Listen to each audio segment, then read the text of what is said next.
তো বন্ধুরা, আজকে আমরা দেখাবো কিভাবে পাইস মানি থেকে টাকা উইথড্র করা হয়। তো আমাদের পাইস মানি অ্যাপসটা প্রথমে খুলে নিতে হবে। তো আমরা পাইস মানি অ্যাপসটা প্রথমে ওপেন করছি, একটু ওয়েট করতে হবে। খুলে গেছে এটা।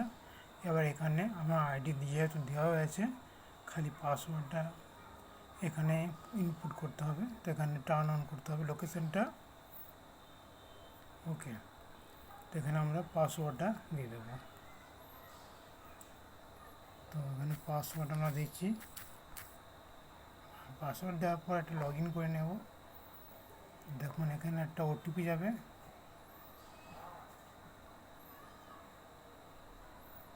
একটু ওয়েট করতে হবে একটু।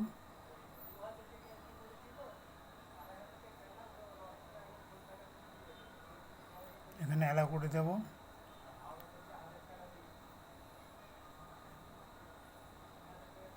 এখানে ভেরিফাই হচ্ছে অ্যাকাউন্টটা। তো ভেরিফাই হয়ে গেছে, এখন ভেরিফাইড। এবার আমরা এখানে আমাদের পোর্টাল খুলে গেছে, মেন হোম পেজ চলে এসেছে স্পাইস মানির। এবার এখানে আমরা কী করতে চাই সেখানে একটা সার্চ করতে হবে, এখানে দেখতে হবে। এখানে দেখুন মোবাইল প্রিপেড, এখানে মোবাইল প্রিপেড থেকে রিচার্জ করা যায়, যে কোনো ফোনে ইপিএস উইথড্র টাকা তোলা যায় এখান থেকে। এখানে EPS mini statement account check করা যায়, এবং এখানে টাকা ইপিএস ডিপোজিট, এখানে টাকা জমা করা যায়, ঠিক আছে। এছাড়া ব্যালেন্স ইনকোয়ারি, পাইস মানি, এটিএম মেশিন যদি থেকে থাকে আপনাদের কাছে, এটিএম দিয়ে আপনারা টাকা তুলতে পারেন। ডিএমটি এখানে বলতে যাচ্ছে যে টাকা যদি ট্রান্সফার করতে পারবেন, ক্যাশ কালেকশন করতে পারবেন। তো আমাদের এটা করবো আজকে কি, মিনি স্টেটমেন্ট আমরা বার করব। মিনি স্টেটমেন্টে ক্লিক করলাম একবার।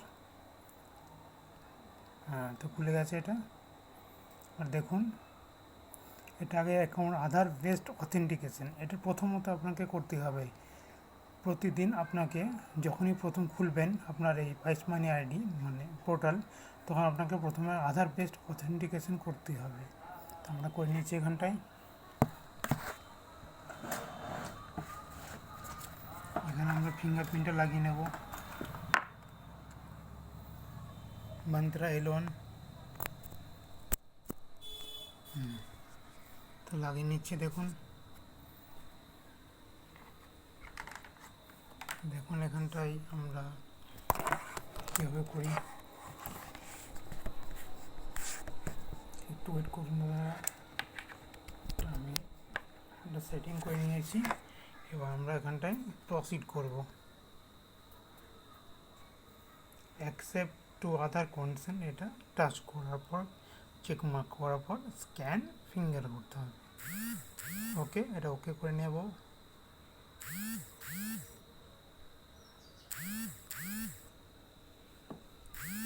তো এখানে device is ready to use. এবার এখানটা আমরা ফিঙ্গারপ্রিন্ট আমরা যে কোনো হাতের আমরা যে কোনো ফিঙ্গার আমরা রাখবো। তো আমার এখানটায় 2 ফ্যাক্টর অথেন্টিকেশন সাকসেসফুলি হয়ে গেছে। এখানে আমরা কোন ব্যাংকের মিনি স্টেটমেন্ট বার করবো সেটা আমাদেরকে সিলেক্ট করতে হবে। তো পাঞ্জাব ব্যাংকে করবো, যেহেতু পাঞ্জাব ব্যাংক সিলেক্ট করলাম। এখানে আমরা আধার নাম্বার দেবো, এখানে আমাদের আধার নাম্বারটা দিচ্ছি। আপনারা কাস্টমারের আধার নাম্বারটা এখানে দিতে হবে।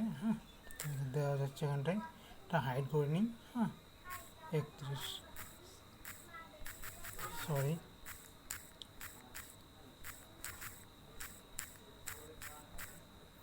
দেখুন হয়ে গেছে। আধার নাম্বার ইনপুট করেছি, এখানে কাস্টমার মোবাইল নাম্বার দেবেন। তো হয়ে গেছে। I accept to other condition এখানে সিলেক্ট করবেন। তারপরে দেখুন মন্ত্রা L1 ডিভাইস। এবার এখানে আমার যেহেতু L1 ডিভাইস, আপনাদের যদি মরফো হতে পারে, মরফো সিলেক্ট করবেন। আমার যেহেতু L1 আছে, আমি L1টা সিলেক্ট করলাম। তো স্ক্যান ফিঙ্গার করবো এখানটায়। এরপর কাস্টমার ফিঙ্গারপ্রিন্ট ডিভাইসে যে কোনো একটা আঙুল রাখবেন। তো তো এখানে সাকসেসফুলি হয়ে গেছে। Mantra L1 RD service captcha success. তো দেখুন এখানে অ্যাকাউন্ট দেখে দিচ্ছে। ওকে বন্ধুরা, ভিডিওটা ভালো লাগলে আপনারা লাইক, কমেন্ট, শেয়ার এবং সাবস্ক্রাইব করবেন। ধন্যবাদ।